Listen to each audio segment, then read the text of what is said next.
General Manager Tony Mazzucco, Acting Director of Community Planning and Economic Development Sarah Dixon-Bouchard, and Conservation Planner Holly Jones are pleased to announce that the town of Norwood has received a grant award for an ongoing climate resiliency project. The grant, in the amount of $50,000, was awarded through the Metropolitan Area Planning Council's Accelerating Climate Resiliency Grant Program for advancing green stormwater retrofits. Holly Jones updates NCM on the upcoming project. The goal is to take when it rains and that rain hits a hard surface like a roof or a driveway or a road, of course it runs off quickly and is often conveyed away in our underground pipes into the nearest wetland or the nearest stream or river. And in our watershed, it all ends up in the Neponset River eventually.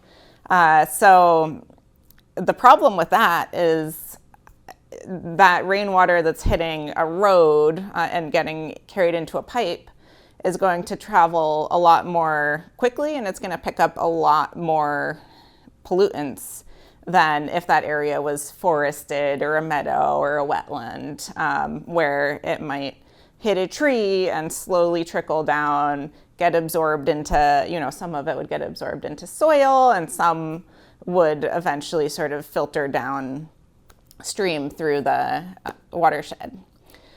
And so having lots of impervious surfaces means that we end up with more flooding and we end up with more pollutants in our waterways. So these designs are looking to employ some of those natural systems like the tree and the soil that can capture and filter some of that water before it runs off and goes straight into that nearby stream where these pipes discharge to. So we talk about green infrastructure like the rain garden and gray infrastructure like the pipes and the roads that are made out of concrete and steel.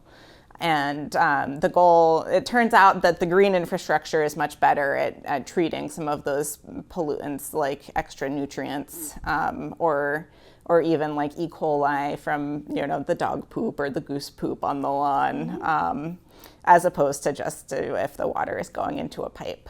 So the two places that we're looking at to design these systems are the Cleveland School and the Savage Center.